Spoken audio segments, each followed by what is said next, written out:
네, 오늘은 종소리의 의미에 대해서 여러분과 함께 나누겠습니다. 오늘 예레미야의 말씀인데요. 다 읽으신 줄로 알고 말씀 나누겠습니다. 당신은 지금 거대한 숲위를 날고 있습니다. 그런데 그 빈틈없이 푸르고 아름다운 숲 한 곳에서 무언가 반짝였습니다. 당신은 그것을 놓치지 않고 점점 그쪽으로 날아갑니다. 날개를 젓고 바람에 몸을 맡기며 들어가 본 숲은 밖에서 보는 것보다 좀 더 많은 것들이 있었습니다. 도착해서 발견한 그 자리엔 반짝이는 반지 하나가 놓여 있었습니다.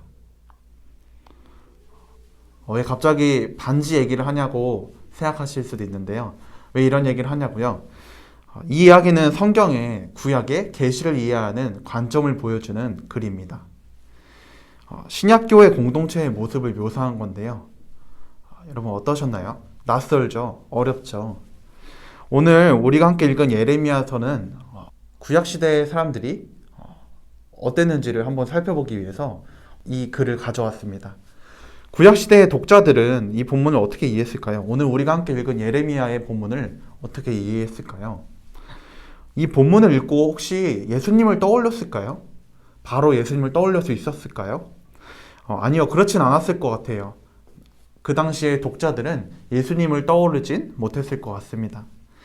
시간이 지나고 예수님의 오심과 성령님의 오심, 그리고 성령님의 인도로 신약시대의 공동체가 또 신약시대의 기록자들은 이 본문을 예수님과 자신들을 향한 메시지로 이해할 수 있을 것 같습니다. 하지만 구약시대 사람들은 이 본문을 보면서 예수님을 떠올리기란 쉽지 않았던 거죠.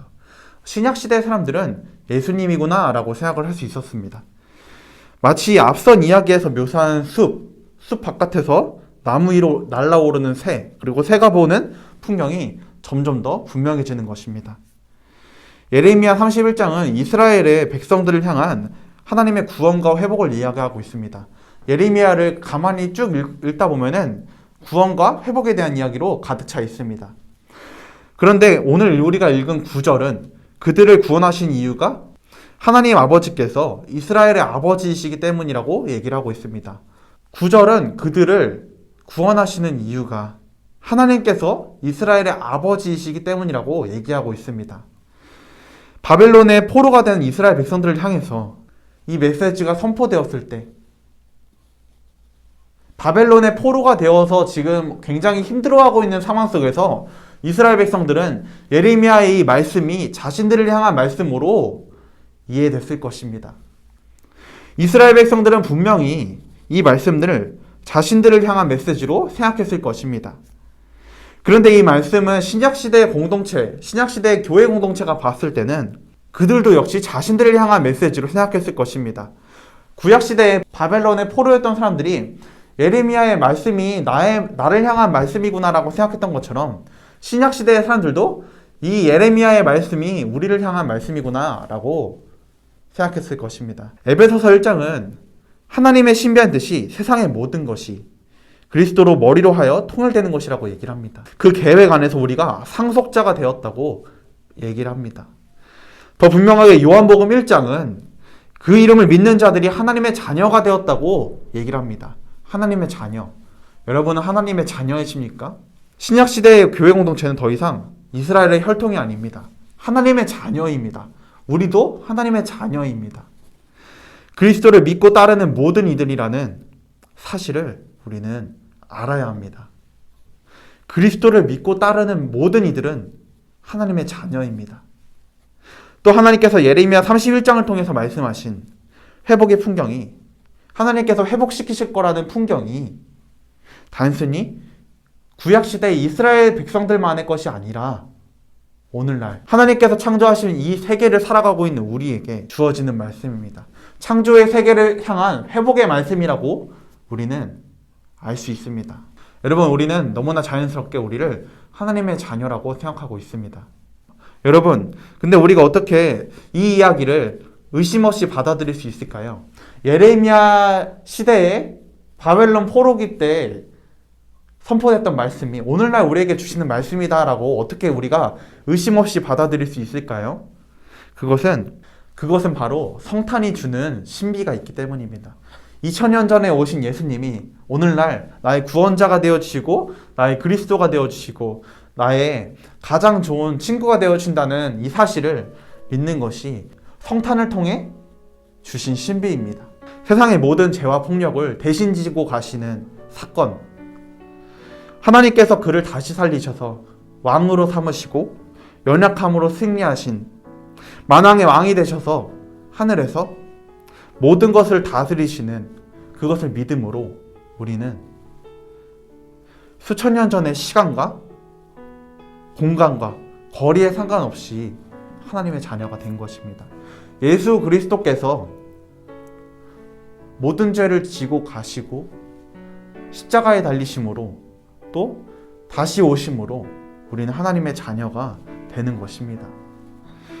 하나님께서 예레미야 시대에 회복할 것이다 라고 말씀하신 것처럼 오늘날 우리에게도 말씀하십니다.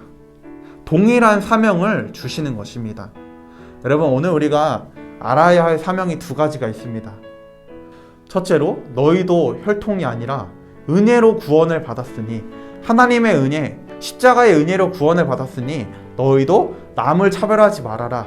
이웃을 차별하지 말고 친구를 차별하지 말라는 것이죠. 두 번째로 너희도 창조 세계를 회복하는 일에 동참해라. 이것이 사명입니다. 하나님께서 창조하신 세계를 회복하는데 참여해라. 이것이 하나님께서 우리에게 주시는 사명입니다. 여러분, 우리가 들은 성탄의 종소리는 바로 이 두 가지 사명을 담고 있는 것입니다. 첫째는 이웃을 차별하지 말아라. 남을 차별하지 말아라. 예수 그리스도께서 차별 없이 우리를 구원하셔 주셨으니 우리도 차별하지 말아라. 이것이 성탄의 메시지입니다.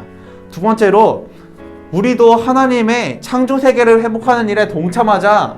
이것이 성탄의 두 번째 메시지입니다. 여러분, 제가 이렇게 두 가지를 권면하고자 합니다. 여러분, 이웃을 차별하지 마십시오. 두 번째로 창조 세계의 회복에 여러분 함께 동참합시다. 이것이 우리가 오늘 꼭 기억해야 될 내용입니다. 저는 지난주에 스타벅스에 갔습니다. 성탄절 전날에 스타벅스에 가서 컵을 제일 큰 걸 샀어요. 473ml? 벤티 사이즈예요. 벤티 사이즈. 그 컵을 사서 결심을 했습니다. 이제 스타벅스에 갈 때마다 이 컵을 가지고 가서 여기에 담아주세요 라고 얘기해야겠다. 나는 플라스틱 대신에 이 컵을 사용하겠다고 얘기를 해야겠다라고 결심을 했습니다. 왜냐하면 제가 이제 페이스북을 하다가 어떤 SBS 뉴스 이런 걸 봤는데 카페에서 쓰는 플라스틱 컵이 재활용이 안 된다고 하더라고요. 저는 이거 보고 너무 충격을 받았어요. 왜냐하면은 그 플라스틱 표시는 되어 있는데 거기 옆에 아덜이라고 영어로 써 있으면 이게 안 된대요. 그러니까 결론적으로는 우리가 그동안 당연히 재활용이 될 거라고 생각했던 것들이 재활용이 안 되던 거죠. 예를 들어 햇반도 안 되고, 햇반을 뭐 아무리 깨끗하게 닦아도 안 되고, 뭐 엽떡 먹고 엽떡 그 용기를 닦아도 안 된대요. 근데 어떻게 해야 되냐? 결국에는 사용을 안 하는 방법이 우리 개인이 실천할 수 있는 방법 중에 하나겠죠. 뭐 기업이 기업 차원에서 그것을 사용하지 않는 것에는 기업이 할 역할이라고 생각합니다. 하지만 우리 개인이 내가 어떤 걸 할 수 있느냐 생각해 보니까 제가 할 수 있는 건 당장 스타벅스에 가서 플라스틱 컵 대신에 내가 유리 머그컵을 사용하겠다라고 얘기를 하는 거죠. 이것을 위해서 우리 말년교회도 올해부터 교회에서 머그컵을 사용하기로 했습니다. 환경선교에 동참하는 거죠. 하나님의 창조 세계를 회복하는데 일조하고 동참하는 거죠. 여러분, 우리가 이것을 사명으로 여기고 함께 동참하길 소망합니다. 그럴 때 성탄의 종소리가 울려 퍼질 때 우리가 이웃사랑을 구체적으로 할 수 있는 것입니다. 우리가 들은 성탄의 종소리는 이웃을 차별하지 말라, 그리고 창조세계의 회복에 동참해라, 이 두 가지의 의미를 참으로 알고 시작을 알리는 종소리가 될 것입니다. 이번 한 주 하나님의 창조세계의 보전과 회복에 동참하고 내 이웃을 내 몸과 같이 사랑하여 차별하지 않는 우리 말년의 나무 청소년부 친구들 되기를 소망합니다. 기도하겠습니다. 하나님, 예레미야 시대에 하나님께서 회복하겠다라고 말씀하셨던 것처럼 그 회복이 오늘날 우리에게 울려 퍼질 때 우리가 어떤 것을 회복하기 위하여 애써야 할지 고민하게 하여 주시옵소서. 그리하여 신음하고 아파하는 이 땅이 회복될 수 있게 하여 주시고, 이 땅을 회복하는데 우리가 동참할 수 있게 하여 주시옵소서. 그리하여 하나님 나라가 확장될 수 있게 하여 주시고 우리가 이웃을 사랑하는데 가장 먼저 애쓸 수 있게 하여 주시고 또 하나님의 창조의 세계를 회복하는데 가장 먼저 애쓸 수 있게 하여 주시옵소서. 살아 역사하시는 예수님의 이름으로 기도드렸습니다. 아멘. 네, 여러분 이제 광고 시간입니다. 매주 월요일 10시에 방구석 기도회라는 코너로 여러분과 함께 만나길 원합니다. 당장 월요일부터 할 건데요. 방구석 기도회 많은 참여 부탁드리고요. 그리고 우리 다음 주부터는 다음 주에도 줌으로 예배 드리는데 이제 가지 모임이 시작됩니다. 여러분 기억해 주시고 동참해 주시기를 바랍니다. 우리 10시 반에 만나기로 해요. 안녕.